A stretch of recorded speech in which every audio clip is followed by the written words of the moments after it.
Financial education isn't saving money and investing for the long term in the stock market and getting out of debt. Exactly the opposite of that.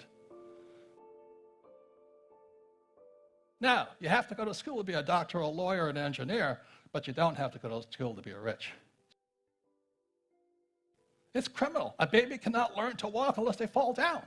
Can't learn to ride a bicycle until you fall off the bicycle. So that's where our school system's letting us down. Financial education isn't saving money and investing for the long term in the stock market and getting out of debt. Exactly the opposite of that. So my financial education began with a game of Monopoly. You know, we all know the formula: 4 greenhouses, 1 red hotel. So when I was 9 years old until I was about 20, Rich Dad and I and son would play Monopoly. And that's how I learned to become a rich man. So the reason it works is this is the cone of learning. It was created by a man named Professor Edgar Dale. And in 1969, he came up with the cone of learning, and he said, this is how human beings are designed to learn. Notice the worst way to learn is by reading. And the second worst way is lecture, listening to boring teachers. That's why I was never at school. Anyway, that's not really, I was there, but anyway.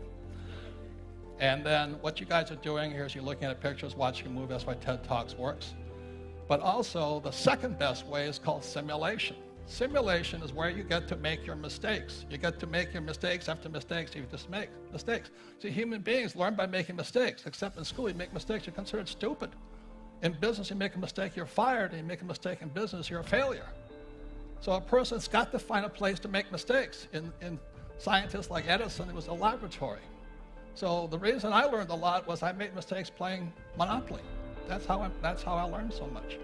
And today I play Monopoly in real life. My wife and I have over 10,000 units, several hotels, golf courses, and oil wells. But that's the game.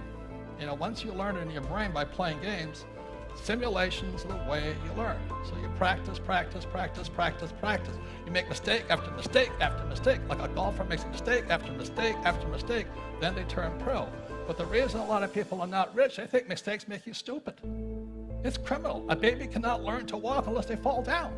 Can't learn to ride a bicycle until you fall off the bicycle. So that's where our school system's letting us down.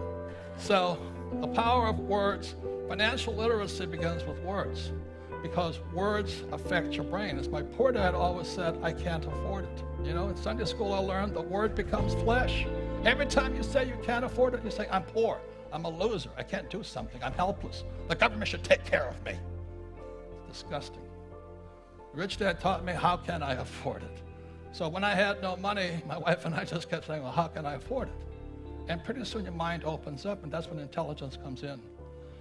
The most important words in money are basic. There's only 4: assets, liabilities, cash flow. That's it. That's where financial literacy starts. Assets, liabilities, and cash flow. You understand those 4 words basically, then you can build your vocabulary. Money has a language, but it's not taught in school. It's taught job security versus being an entrepreneur. You know, look for job security instead of go for financial freedom. It's somebody should take care of you and said, I'm going to take care of other people. As an entrepreneur, I have thousands of employees. You know, that's my job, to create other jobs, give them a safe life. So number 1 is assets. Number 2 is liabilities, cash flow. These are liabilities. The reason the poor and middle class grow poor is because they think their house is an asset. If you read Rich Dad, Poor Dad, I said several things. Savers are losers, and your house is not an asset. This came out in 1997 and 2007. The subprime market crashed, and tens of millions of people throughout the world found out their house was a liability. Look, if you use the wrong word to describe the wrong issue, you will always be stupid and broke. So don't call a liability an asset. And that's why so many people are broke. They're using the wrong words. The words become flesh. Financial literacy. Change your words, change your life. Never say I can't afford it. Ask yourself, how can I afford it? Work to acquire assets, not liabilities. That, ladies and gentlemen, we have thousands of cash flow clubs around the world. People are teaching people.